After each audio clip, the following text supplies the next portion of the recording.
आज हम रेजिस्टेंस यानी प्रतिरोध का इंट्रोडक्शन और उसका क्लासिफिकेशन पढ़ेंगे। Electronics component and soft practice विषय जो कि कोड EL 201 में है।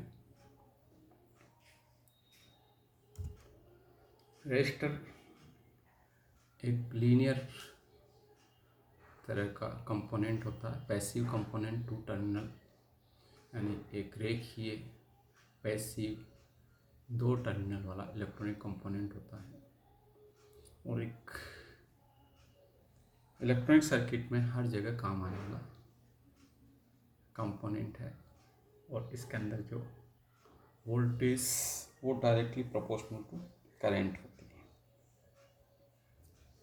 ये बाई डायरेक्शनल नेचर का होता है, यानी करंट किसी भी डायरेक्शन में फ्लो कराओ, वोल्टेज की पोलरिटी या करंट की डायरेक्शन पे कोई फ़र्क नहीं पड़ता है। ये ओम्स लॉ को गवर्न करता है। जो ओम्स लॉ है वो I = V/R। इसका मतलब ये है कि V is proportional to I। जो रेजिस्टेंस है वो बहुत सारे कंपाउंड से मिलके बनता है, या मेटल से बन सकता है। फिल्म्स, जो मेटल्स होते हैं उनकी फिल्म्स की तरह इसको बनाते हैं। Wire made of high resistivity alloy such as nickel, chrome, जैसा कि आगे देखेंगे। रेजिस्टर्स जो डिस्क्रीट कंपोनेंट की जगह आजकल इंटीग्रेटेड सर्किट में भी बनाया जा सकता है आराम से, और एनालॉग डिवाइस में, हाइब्रिड और प्रिंटेड सर्किट में इनबिल्ट किया जा सकता है। रेजिस्टेंस की जो यूनिट होती है वो ओम होती है, जिसको कि जॉर्ज सेमन ओम के सम्मान में इसकी यूनिट को ओम नाम दिया गया। ओम जो कि वोल्ट पर एम्पियर के इक्विवेलेंट होती है। ओम की यूनिट वोल्ट पर एम्पियर के इक्विवेलेंट होती है। रेजिस्टेंस कुछ ओम से लेके मेगा ओम की रेंज तक अवेलेबल रहते हैं। मिली ओम की रेंज से लेके, मिली ओम को जैसे कि आप जानते हो, मिली को 10⁻³ से रिप्रेजेंट करते हैं, किलो को 10⁻³ से, और मेगा को 10⁻⁶ से। रेजिस्टेंस का रेसिप्रोकल या व्युत्क्रमानुपाती कंडक्टेंस कहलाता है, जो कि G = 1/R होता है। कंडक्टेंस की जो इकाई होती है वो सीमेंस होती है ऐसा यूनिट में, और इसको मोह भी कहते हैं। Siemens which is equal to 1/ओम। जैसा कि पिछली स्लाइड में देखा कि V = IR जो ओम्स लॉ को रिप्रेजेंट करता है, और I = V/R। तो ये जो फॉर्मूला रिप्रेजेंट कर रहा है आपका कि voltage is directly proportional to current. ये एक साधारण सी इसकी थ्योरी है। रेजिस्टेंस को बहुत प्रकार से हम क्लासिफाई कर सकते हैं।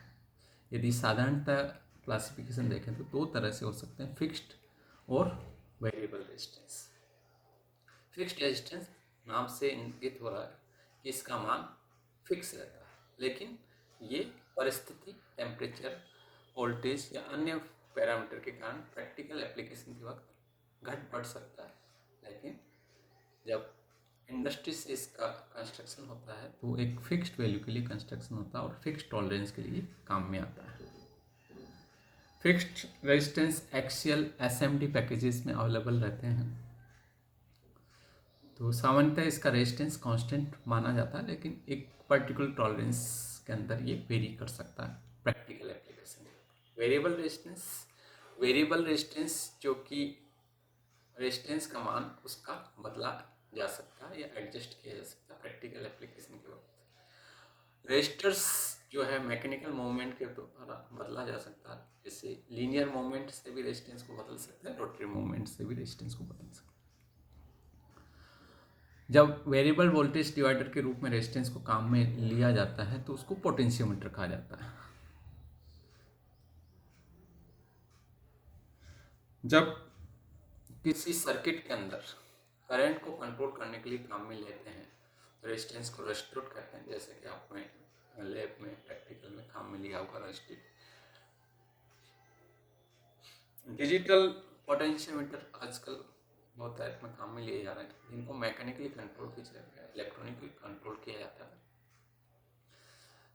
जो वेरिएबल रेजिस्टेंस है उसकी टॉलरेंस 20% से 5% या कुछ वेरी की जा सकती है, तो ये वेरिएबल रेजिस्टेंस है।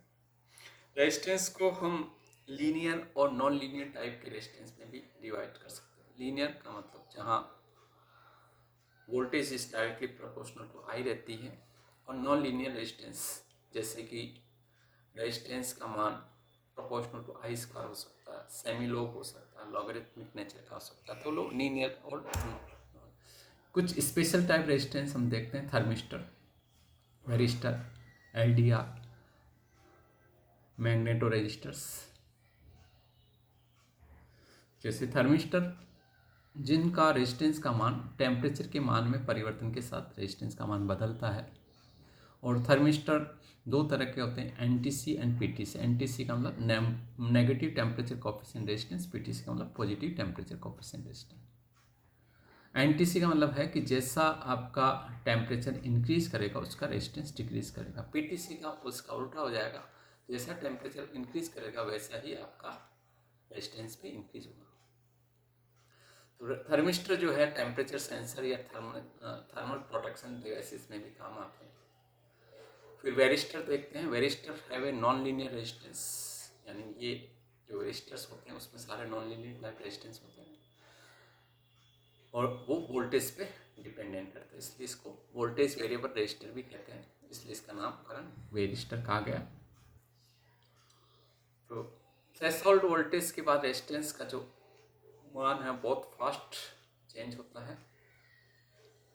जैसे एमओवी रेजिस्टर हुआ, ये तरह के रेजिस्टर्स आपके प्रैक्टिकली अवेलेबल रहते हैं। ओवर वोल्टेज प्रोटेक्शन डिवाइस में इनको काम में लेते हैं और सर्च प्रोटेक्टर के रूप में रजिस्टर को काम में लिया। लाइट डिपेंडेंट रेजिस्टेंस, जैसे कि नाम से इंगित हो रहा है, इसका रेजिस्टेंस का मान लाइट पे डिपेंडेंट रहता है, इसको फोटो रजिस्टर भी कहते हैं। जैसे जैसे इस पर लाइट की इंटेंसिटी इंक्रीज होती है वैसे वैसे इसका रेजिस्टेंस डिक्रीज होता है। तो ये लाइट और डार्क सिचुएशन में काम में लिया जा सकता है। Used as a switch on street lights, street light के स्विच के रूप में काम में आता है। जैसे डार्कनेस होगा स्विच ऑन हो जाता है, लाइट ऑन हो जाती है, ये जनरली वहाँ काम आते हैं। Magneto resistors type can be use to detect the measure the magnetic fields. The resistance of magneto resistors changes with the magnetic field strength and the direction. तो यहाँ मैग्नेटिक फील्ड के कारण उसका रेजिस्टेंस का मान बदलता है और वो उस मैग्नेटिक फील्ड में इनको काम में लिया जाता है। तो इस तरह आपने देखा कि कुछ स्पेशल टाइप के रेजिस्टेंस आपने यहाँ देखे, thermistor, varistor, light dependent resistance, ये अधिकतर सारे नॉन लीनियर टाइप नेचर के थे। लीनियर टाइप नेचर के सिंपल रेजिस्टेंस होते हैं, जो कार्बन कंपोजिशन रेजिस्टेंस हुआ वो सिंपल लीनियर टाइप रेजिस्टेंस हो सकता है। पोटेंशियोमीटर जिसको आपने पढ़ा वो लीनियर टाइप नेचर का भी बना सकते हैं और सेमीलोग टाइप नेचर का भी उसको पोटेंशियोमीटर को बनाया जा सकता है। तो रेजिस्टेंस एक इलेक्ट्रॉनिक कंपोनेंट के रूप में बहुत टाइप में काम आने वाला कंपोनेंट है और पैसिव कंपोनेंट है, टू टर्मिनल कंपोनेंट है और इस पे वोल्टेज की पोलरिटी का इस पर कोई प्रभाव नहीं रहता है, यानी ये बाई डायरेक्शनल नेचर का होता है, यानी आपका सोर्स किसी भी टर्मिनल पर लगाया जाए करंट की डायरेक्शन के कारण उसकी पोलरिटी में कोई फर्क नहीं होता, उसके रेजिस्टेंस के मान में कोई परिवर्तन नहीं होता। दैट्स वाई ये एक तरह से लीनियर डिवाइस है और ये SMD सरफेस माउंट डिवाइसेस के रूप में भी काम में आने पैकेज में भी मिलता है। ये इंटीग्रेटेड सर्किट में भी इंटीग्रेट किया हुआ रहता है, जहाँ पे हाइब्रिड सर्किट्स बनाए जाते हैं वहाँ पे भी रेजिस्टेंस को हाइब्रिड सर्किट में इनबिल्ट किया जा सकता है। तो रेजिस्टेंस मुख्यतः इलेक्ट्रॉनिक्स या इलेक्ट्रॉनिक्स कंपोनेंट्स ऑफ प्रैक्टिकल विषय में एक प्रमुख कंपोनेंट है, जिसको कि आपको जगह जगह काम में लिया जा सकता है। अब नेक्स्ट क्लास में आप इसको कलर कोडिंग और इसके स्पेसिफिकेशंस के बारे में जानेंगे। Thank you.